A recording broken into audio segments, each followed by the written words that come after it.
नमस्ते, सलाम, सत श्री अकाल दोस्तों। मैं एंथोनी और एएमजी पर की तरफ से आप सभी व्यूवर्स को बहुत बहुत स्वागत है। तो दोस्तों, जैसे कि अभी ठंड का मौसम आ रहा है, तो इस वजह से यहाँ से बहुत हवा चलता है ठंड का। तो इसे प्रोटेक्ट करने के लिए मैं पॉलीथीन लगाऊंगा, ट्रांसपेरेंट जो पॉलीथीन होता है, तो वो पॉलीथीन लगाऊंगा ताकि सूरज की जो रोशनी है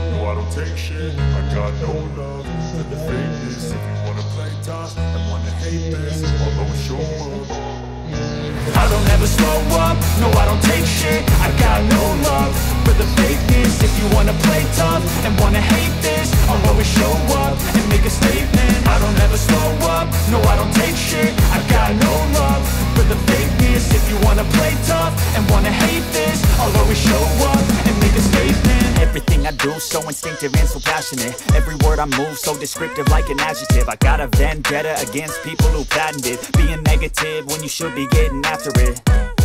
I got facts over tracks, this and that. Spitting slow, spitting fast. I could roast, I could gas. Think I'm okay at last, but I don't know if that can erase all the past. And the pettiness, a reflection of the emptiness. Hilarious, you think you're worth my time, you're delirious. Mysterious, because you hide behind a fake exterior. Inferior, you know I'll always be a bit superior. Get off of me, this ain't no humble brag. I want you to hear words, you can say them back. I want you to feel free from the chains that last, and to believe in what you got, it was built to last, yeah.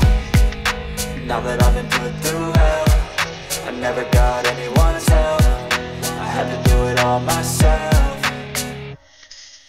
I don't ever slow up, no I don't take shit. I got no love for the fakeness. If you wanna play tough and wanna hate this, I'll always show up and make a statement. I don't ever slow up, no I don't take shit. I got no love for the fakeness. If you wanna play tough and wanna hate this, I'll always show up and make a statement. Gonna learn the consequence of being incompetent. Mental health is confidence, dreams and some honestness. I'm not here to save the day, that's for you to take away. I could play a million mind games, but instead I say something not illogical, something that is topical. Rub it on and watch it go, make yourself unstoppable. Dreams are irresponsible, but they're always possible. If you just believe, you could be so remarkable. Thoughts in my head, a collage and they spread. I'll be great one day, going off of my meds. No, I'm not giving up, no, I'm not giving in. I will make it to the top, taking off in the wind. I gotta make it, I'm saving every day to taste it. I'm patient, but my mind, it can hardly take it. I'm chasing a dream that I've had for several ages. A vacant, modern kingdom for the taking. Now that I've been put through hell, I never got anyone's help. I had to do it all myself. I don't ever slow up, no I don't take shit. I got no love for the fakeness. If you wanna play tough and wanna hate this, I'll always show up and make a statement. I don't ever slow up, no I don't take shit. I got no love for the fakeness. If you wanna play tough and wanna hate this, I'll always show up and make a statement. I don't ever slow up, no I don't take shit. I got no love for the fakeness. If you wanna play tough and wanna hate this, I'll always show up.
तो दोस्तों कॉलोनी में सारे पॉलीथीन में लगा चुका हूँ, ऊपर से थोड़ा सा गैप रखा हूँ ताकि एयर आवाज़ ज़्यादा करे।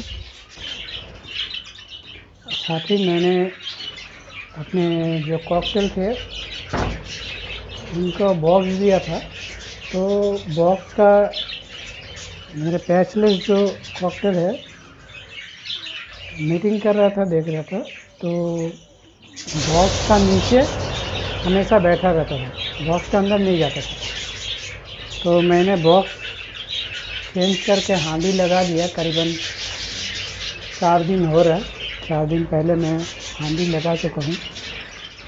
तो आज देखता हूँ, मेरा कुछ मेल है अंदर जा रहा है और ये फीमेल है, मेरी फीमेल है और ये मेल है। ये दोनों झगड़ रहा है, खाली मेल इसको फीमेल को मारने जा रहा है, पता नहीं क्यों।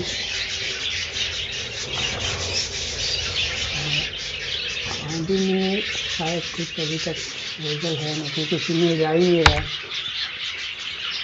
यहाँ पे फीमेल बैठी हुई थी, अभी दोनों बाहर है, तो शायद मैं आपको दिखा दूँ कि अंदर कुछ है या नहीं।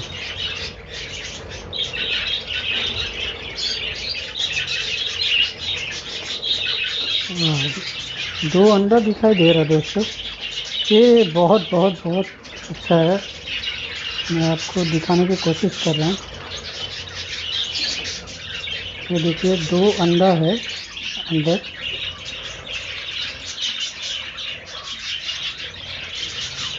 ये मेरे पैचलेस का 2 अंडा दिया है। वाह, बहुत अच्छा रिजल्ट है। मुझे बहुत खुशी हो रहा है कि मेरे पैचलेस जो अंडा दे चुके हैं।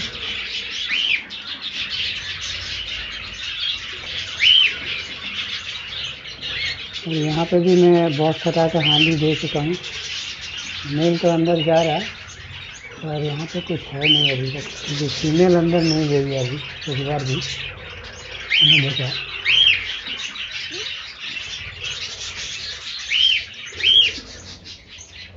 थैंक गॉड, मुझे बहुत घबराहट हो रहा था अंडा देगा कि नहीं। तो मेरे पैचलेस जो है अंडे दे चुके हैं। अभी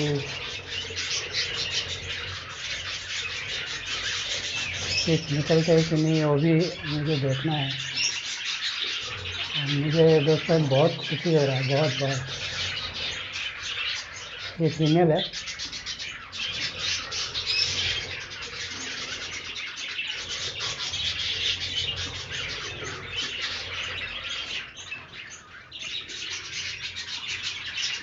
और ये बिकने का जोड़ी है। ये जाली पकड़ के फीमेल है और हांडी का वहाँ मेल है। ये मेल है और ये फीमेल।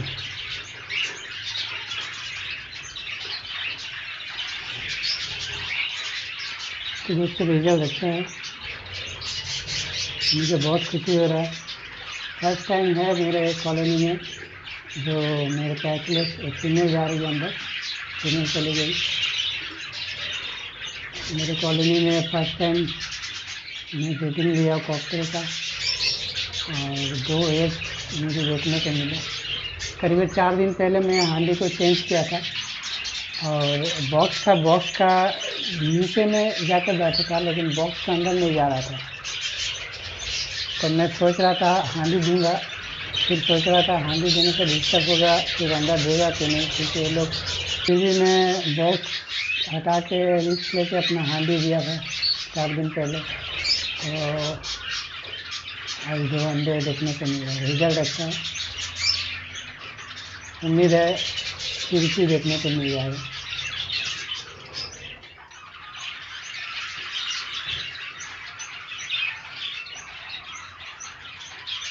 तो चलिए दोस्तों, आज तक यहीं तक आप लोगों को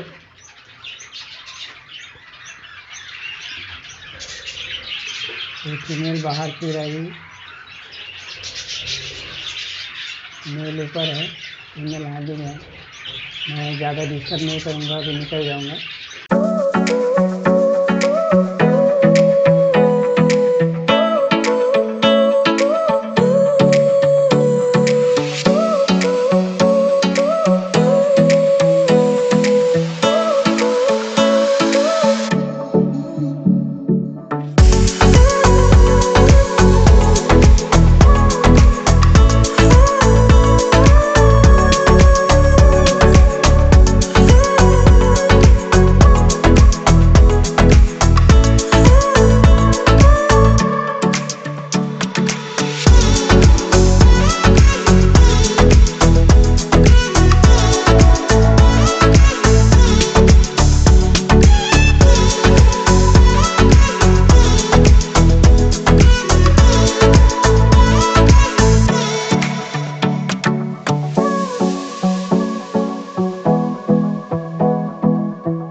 तो दोस्तों आप लोगों ने देखा एक बहुत खुशी।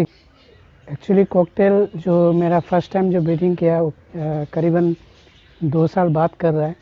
और आप कोई भी बर्ड्स हो या अपने कोई भी पेट्स हो, अगर 1 साल 2 साल 4 साल 5 साल इंतज़ार के बाद अगर आपको रिजल्ट मिलता है तो काफ़ी खुशी का एहसास होता है। ये जो ब्रीडिंग कराता है अपने बर्ड्स को या पेट्स को, वही लोग समझ सकते हैं। जब चिक्स निकलते हैं तो और भी खुशी महसूस होता है।